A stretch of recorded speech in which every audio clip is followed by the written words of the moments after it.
दोस्तों रिलायंस पावर की बात करें तो यहाँ पे स्टॉक के अंदर आज लोअर सर्किट लग गया 5% का।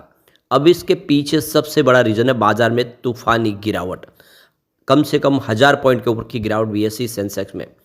अब इसके पीछे रीज़न क्या है उसको समझने की कोशिश करेंगे और रिलायंस पावर के आगे की संभावना क्या बन रही है, क्योंकि आपको ये पता ही होगा कि अनिल अंबानी ने कंपनी को पूरी तरह से डेट फ्री कर दिया है और अब आने वाला है रिजल्ट। क्या है रिजल्ट की संभावना उसको समझेंगे और अनिल अंबानी ने किस तरह से पूरी बाजी पलटी। एक समय जब अनिल अंबानी पूरी तरह से डूबने की कगार पे थे, वो अनिल अंबानी अब नई कंपनियां शुरू कर रहे, बिजनेस को फैला रहे। तो ये सारी बातों को समझने की कोशिश करेंगे इस वीडियो के माध्यम से। लेकिन फ्रेंड्स, उससे पहले अगर आप पहली बार हमारे चैनल पे आए तो चैनल को सब्सक्राइब कर दीजिए, एक बेल आइकॉन दबा दीजिए ताकि जब भी नया वीडियो बने पहला नोटिफिकेशन आपको मिले। वीडियो पसंद आए तो लाइक से जरूर कीजिए। चलो फ्रेंड्स, वीडियो स्टार्ट करते हैं। मैं हूँ आपका दोस्त एस बी दवे और हमारे अपने चैनल ऑनलाइन कमाई में आपका बहुत बहुत स्वागत है। तो अभी लगभग 1:30 बजे के आसपास का टाइम है। इस समय बीएसई सेंसेक्स 78,151 के स्तर पर है, जहाँ पे 1072 पॉइंट की भारी भरकम गिरावट है, यानी 1.35% गिरा है बाजार। जबकि इंट्राडे में 77,000 के स्तर पे तक पहुंच गया था, यानी 78,000 के स्तर को भी आज बाजार ने तोड़ा। तो सुबह शुरुआत काफ़ी ठीक हुई, 200-250 पॉइंट की तेज़ी के साथ बाजार ने शुरुआत की, लेकिन वो तेज़ी रह नहीं पाई और आप देख सकते हो कि बाजार में बिकवाली हो गई एक तरफा, और जिसकी वजह से देख सकते हो कि असर रिलायंस पावर पे देखने को मिला। रिलायंस पावर में लोअर सर्किट लग गया। तो देख सकते हो कि एक तो एफआई बाजार में ज़बरदस्त बिकवाली कर रहे हैं, उसका असर, और दूसरा एक नए वायरस का असर। तो नतीजा है कि रिलायंस पावर में लोअर सर्किट लगा। देख सकते हो स्टॉक की जो शुरुआत है वो बिल्कुल फ्लैट हुई थी 45.80 पर। जो क्लोजिंग थी देख सकते हो कि फ्राइडे के दिन की, इंट्राडे में 46.10 का हाई भी बना, यानी कुछ तेज़ी बनने की कोशिश हुई सुबह सुबह। लेकिन बाजार में जो तूफानी गिरावट का माहौल बना उसका नतीजा ये रहा कि 43.51% का लोअर सर्किट लग गया। इसकी परफॉर्मेंस अगर आप देखें तो स्टॉक, वैसे तो आप देख सकते हो कि पहले ही इसमें दबाव देखने को मिला था, और जो स्टॉक एक समय देख सकते हो कि 48 के आसपास पहुंचा था 20 दिसंबर को, वो गिरते हुए देख सकते हो कि 41 पर आ गया था 30 दिसंबर को। तो काफ़ी बड़ी गिरावट हुई थी। उसके बाद में स्टॉक ने फिर रिकवरी दिखाई और 41 से स्टॉक फिर से देखें 3 जनवरी को इंट्राडे में 47 तक पहुंच गया। काफ़ी बेहतर प्रदर्शन किया, लेकिन आप देख सकते हो कि वो जो 47 पे स्टॉक पहुंचा था वो फिर से गिरावट की वजह से 43 पर आ गया है। तो कुल मिला के ये देख सकते हो कि 2 दिन की गिरावट की वजह से स्टॉक 47 से 43 के लेवल पे आ गया है। तो एक तो सबसे बड़ा जो रीज़न बन रहा है कि जो चीन में जो नया एचएमपीवी वायरस फैल रहा है, उसके इंडिया में भी 2 केस मिल चुके हैं। 2 छोटे बच्चों में यह केस मिला है और उनकी इंटरनेशनल ट्रैवल हिस्ट्री भी नहीं है। ये सबसे बड़ी प्रॉब्लम है। वो कहीं बाहर भी नहीं गए, उसके बावजूद इन बच्चों में वो वायरस पाया गया है। और चाइना में इस समय वो कहर बरपा रहा वायरस, और कहीं इंडिया में भी पूरी तरह से फैल ना जाए, इंडिया में फिर प्रॉब्लम ना आ जाए। तो इसका भी एक बाज़ार में दबाव देखने को मिल रहा है, क्योंकि अभी तक तो कोई केस नहीं थे, लेकिन अब 2 बच्चों में केस बेंगलुरु में दिखाई दिया है। तो इसकी वजह से देख सकते हो कि एक थोड़ा सा बाज़ार का माहौल बिगड़ा है। और दूसरी तरफ देख सकते हो कि यहाँ पे बाज़ार में एफआई जो लगातार बिकवाली कर रहे हैं, वो अभी भी बाज़ार में बिकवाल बने हुए हैं, जिसकी वजह से बाज़ार को सपोर्ट मिल ही नहीं पा रहा है। बाज़ार काफ़ी नीचे जा रहा है। चलते हैं अब अनिल अंबानी की तरफ। अनिल अंबानी ने किस तरह से अपनी कंपनी की और अपनी तकदीर को पलटा है। तो अनिल अंबानी जो दुनिया में एक समय छठे स्थान के सबसे बड़े अमीर आदमी थे, यानी पूरी दुनिया में उनका छठा नंबर था, और कुछ ऐसे गलत फैसले उन्होंने लिए कि ऐसे मोड़ पे आ गए कि उनको जेल में जाना पड़ रहा था। उनके भाई ने उनको बचाया, मुकेश अंबानी ने, वरना उनको जेल जाना पड़ता। दुनिया मान रही थी कि अनिल अंबानी का खेल खत्म हो चुका है, लेकिन लगता है छोटे अंबानी के दिन फिर से फिरने लगे।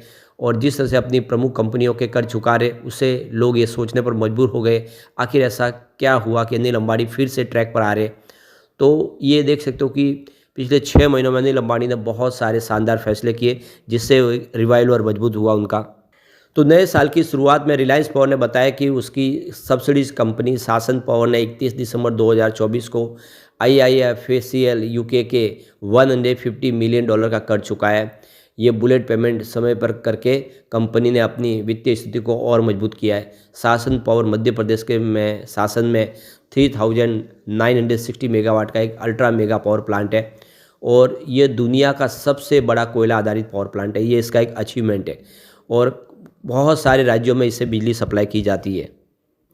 इससे पहले रिलायंस पावर ने अनाउंसमेंट किया था कि कंपनी ने विदर्भ पावर लिमिटेड यानी VIPL के लिए गारंटर के रूप में अपनी सभी जिम्मेदारियों का निपटारा कर दिया है।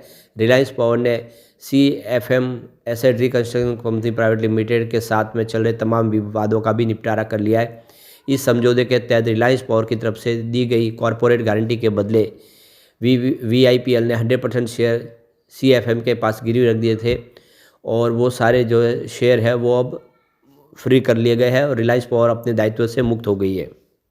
इसके अलावा देखें तो रिलायंस इंफ्रास्ट्रक्चर लिमिटेड ने 3 महीने पहले घोषणा की थी कि event asset securities and reconstruction private limited के साथ अपनी बकाया राशि वसूलने के लिए कुछ सिक्योरिटी का नवीनीकरण किया है। वही रिलायंस इंफ्रा ने पहले ही LIC, एडलवाइज, ICICI और यूनियन बैंक का बकाया जो था उसको भी चुका दिया है, जिसकी वजह से जो रिलायंस इंफ्रा का कर्ज घटकर वो 475 करोड़ रुपीज़ के आसपास आ गया। एक समय जो भारी भरकम कर्ज था वो सारा खत्म होता हुआ दिखाई देगा। एक तरह से देखें तो अब रिलायंस इंफ्रा भी पूरी तरह से डेट फ्री होती हुई दिखाई दे रही है।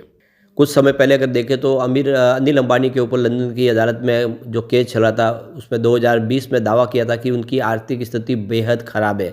यह मामला 3 चीनी बैंकों द्वारा 680 मिलियन यानी डॉलर जो है कि 5,600 करोड़ रुपये के बकाया राशि के लिए पूरा मामला है जो इंग्लैंड की अदालत में रखा था। अनिल अंबानी ने कहा था उनके शेयरों की वैल्यू में बड़ी गिरावट आई है। उन्होंने अदालत को बताया कि उनके निवेश की वैल्यू बुरी तरह से गिर चुकी है। तब उनके शेयरों की कुल कीमत सिर्फ $82 यानी लगभग 680 करोड़ रुपए के आसपास रह गई थी। उन्होंने कहा कि उनकी नेटवर्थ वैल्यू शून्य है यानी जीरो है, क्योंकि उनकी देनदारियाँ उनकी संपत्तियों से अधिक है। उनके पास कोई प्रॉपर्टी नहीं है जिसे बेचकर वो कर्ज चुका सकते हैं। लेकिन अनिल अंबानी ने पूरी की तरह से बाजी को पलट दिया और उसके साथ में उनके 2 बेटों का सहयोग मिला। तो अनिल अंबानी के रिलायंस ग्रुप ने विजन 2030 ग्रोथ स्ट्रेटजी नामक एक नए प्लान को अंजाम देना शुरू किया है। इसका उद्देश्य समूह की मुख्य कंपनियों जैसे रिलायंस इंफ्रास्ट्रक्चर और रिलायंस पावर को विस्तार के लिए तैयार करना।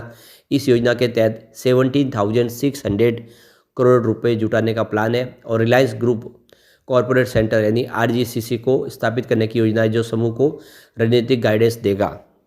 तो फंड जुटाने के प्लान के तहत 4,500 crore rupees preferential equity issue के जरिए जुटाने की योजना है। 7,100 करोड़ रुपीज़ वर्दे पार्टनर से फॉरेन करेंसी कन्वर्टेबल बॉन्ड्स के जरिए जुटाए जाएंगे और 6,000 करोड़ रुपए क्वालिफाइड इंस्टीट्यूशनल प्लेसमेंट के माध्यम से जुटाए जाएंगे। यहाँ पे रिलायंस इंफ्रा का इस समय एक्सटर्नल जो कर्ज है उस 475 करोड़ के आसपास, जबकि उसका नेटवर्थ 9,041 करोड़ के आसपास है। रिलायंस पावर भूटान में 1270 मेगावाट के रिन्यूएबल एनर्जी के प्रोजेक्ट इस समय शुरू कर चुके हैं। रिलायंस डिफेंस महाराष्ट्र के रत्नागिरी में 1000 एकड़ में छोटे हथियार, गोला बारूद और विस्फोटक बनाने की फैक्ट्री स्थापित कर रहा है। साथ ही इसके प्रमुख जॉइंट वेंचर्स में रफाल और थेल्स शामिल है। Reliance infrastructure Mumbai metro line का संचालन करता है। दिल्ली में BSES दिल्ली डिस्कॉम के साथ बिजली वितरण करता है। 9 से 10 सड़क परियोजनाएं भी संचालित करता है। तो कुल मिला के अनिल अंबानी ने वो कर दिखाया जिसको किसी को उम्मीद नहीं थी, पर उसके साथ में बहुत सारी कुर्बानियाँ देनी पड़ी। बहुत सारे निवेशकों को भी बहुत भारी नुकसान हुआ, क्योंकि रिलायंस कैपिटल हो, रिलायंस कम्युनिकेशन हो, बहुत सारी कंपनियाँ, रिलायंस होम फाइनेंस, ये सारी कंपनियाँ बंद हुई है, डूब गई है और बैंक करप्ट हुई है। उसके बाद में अनिल अंबानी ने फिर से अपनी सारी ताकत झोंक के अपनी 2 कंपनियाँ रिलायंस इंफ्रा और रिलायंस पावर को मजबूती से आगे बढ़ाया। तो कुल मिला के सेहत में फिर सुधार हो चुका है। जो प्रॉब्लम थी उसको उन्होंने सीख के तौर पे लिया और वो जो गलतियाँ की थी उन गलतियों को न दोहराते हुए अब अनिल अंबानी फिर से आने वाले समय के लिए तैयार हो चुका है। ऐसे में आने वाले समय में रिलायंस पावर भी बेहतर करेगा और अब रिजल्ट भी आने वाला है। रिजल्ट बेहतर रहने की पूरी उम्मीद है, क्योंकि कंपनी के पास काफ़ी अच्छे प्रोजेक्ट है। कंपनी रिन्यूएबल एनर्जी के टेंडर भी जीत रहे इस समय। तो कुल मिला के आने वाला जो समय अनिल अंबानी के लिए फिर आसान हो सकता है, और क्योंकि बाजार इस समय गिरावट की चपेट में, ऐसे में अच्छे से अच्छे स्टॉक भी धराशायी हो ही जाते हैं। लेकिन फ्रेंड्स, कोई भी इन्वेस्टमेंट करने से पहले अपने फाइनेंशियल एडवाइजर से एडवाइस ले ले या अपना खुद का रिसर्च करें, क्योंकि मैंने वीडियो आपके एजुकेशनल पर्पज़ के लिए ही बनाया। वीडियो पसंद आए तो लाइक शेयर जरूर कीजिए और चैनल को सब्सक्राइब कर दीजिए। Thank you friends.